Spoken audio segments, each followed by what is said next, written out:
Welcome back here with Goldberg. Today we have to talk about a significant problem which young people simply don't appreciate until it's too late, and that is the question of anonymity and the internet.com. Now we know that traditionally, at least, the internet has always been a place where people go if they want to reinvent themselves or lie, and it's usually the latter. So you could be a nerd with noodle arms and suddenly you're Chad McSlayer, or an MMA fighter, bodybuilder, a special forces commando. You could be a person who's a lowly warehouse associate at Sears, and you become a life coach teaching people how to buy real estate, and these are the secrets of the rich, out of your garage with your fancy car. Or you could claim that you dated a bunch of hot women and you rejected them all in order to pursue a sex doll. Now, these are all self-serving, but some people will agree, others will be skeptical, but they're hard to verify because you're not showing who you are, you're not providing receipts. So it has a power in both ways. And unfortunately, it creates many a folk who are essentially delusional and egotistical and somewhat imbalanced in their outlook on reality. That's what we're going to be talking about in this video. I had a guy probably a year and a half ago, I finally canned him in the comments section because he kept talking about overthrowing the government, which is a stupid idea, by the way. But in any case, it's like, I don't know if you're a real person who's just delusional. Maybe you're a fed cell, which is basically an incel who their mom, doesn't deprive them of food. And you're like, you gotta start thinking in terms of the real world, not this fantasy land garbage. Many of these people, of course, they think that not using their real name as a handle means that they're anonymous, or opening a private tab means they're anonymous. Not at all. I've got Lollock and Norton and NordVPN. Okay, if you buy a VPN with your credit card, it's not secure, and if they get presented with a court order, they're not going to protect you. So a VPN is nice, but it's certainly not foolproof. Now, even if you have, there's Tor, of course, and Tor is helpful, but even a lot of people think just downloading Tor browser makes them anonymous. Not really. You need to do other things. This book is a little bit outdated, but he has a lot of information on additional extensions and whatnot. If you even are bothering with that, you may not need to be on the dark net, period. I mean, I've never actually gone there, to be honest with you. I've read about it, but I haven't actually visited these websites. But the point is that for most people, they don't even get that far.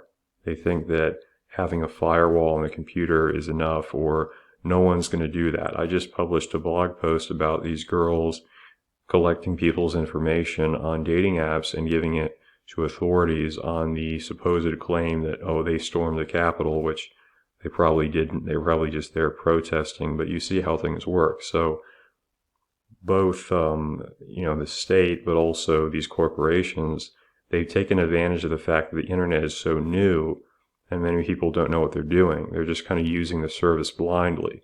So you need to be aware of this, or you could actually end up doing or saying things under your name and thinking that you're somehow protected because, it's just this username, so-and-so, Billy Bob. Well, not quite.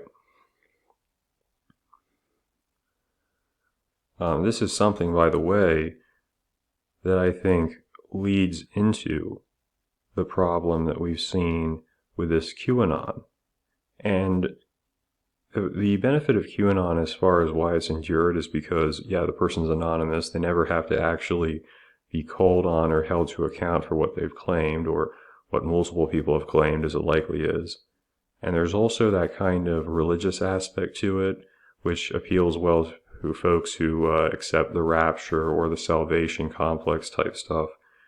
Not to insult them, but I'm just saying it has a great grip. This is something I just screenshotted a couple days ago, and it ended up being a good move because the account was suspended. This guy gets not anonymous, but this is a very typically QAnon type thing to say. Breaking: Biden's inauguration will be a mass arrest event. Sources tell me Space Force will cut feed from inauguration, initiate GBS, allowing Trump to announce crimes against humanity committed by attendees to world. Without cover story, Swamp would flee after first arrest. And this person makes a good point. Why would you be revealing this plan to the whole internet? This administration, which has been one of the most incompetent in history as far as making their orders stick, using the court system, we're supposed to believe they're organizing this massive counter assault to all the troops in DC, you know? And even Vox Day was in on it to a certain extent. He posted something like, all you need is a couple hundred Marines, and they're going to be going through all these Reservosaurus Rexes. I'm like, where are these people, you know, snorting this copium? I just don't know. Biden's going to be president. I believe that since, you know, the day after the election. Doesn't mean there wasn't fraud, but you can have fraud and still get elected. It happens many times. There's no guarantee that fraud is going to cause an election to be overturned. In fact, it is rare that electoral fraud is a cause for a redo or anything like that. Just saying, you know. And actually, I should make the note, the great Imam Amr Metwali, he had a good video on MGTOW.tv comparing the stuff that happened on the 7th with the Egyptian events of about 10 years ago, where he said that stupid people are not successful with revolutions. So the Egyptians overthrew the military dictatorship. You have this Muslim conservative guy who comes in for about a year. He gets kicked out, and now you have a military dictatorship again. And it was just used essentially to pinpoint all the people who would cause problems and to neutralize them. Those people running around in the Capitol, like the Bison Boy and all those types, they're not achieving much. They're just essentially exposing themselves. They're not the ones who are going to organize some grandiose scheme because they don't have the skill or wherewithal to do that. They're just basically blowing off some steam on the weekend, or I guess it was during the week. It's like, yeah, that's not some grand trust the plan type scenario. It's just silly to even appeal to that. But a lot of people, of course, they do so because the anonymity, you know, the excitement around it, the QAnon makes them continue to believe to the point where they're willing to just start essentially broadcasting to the world, potentially costing them their own freedom without considering that maybe there's something else that doesn't quite click with this messaging, or with their own, you know, their own belief that they're somehow hidden, and they're not in most cases.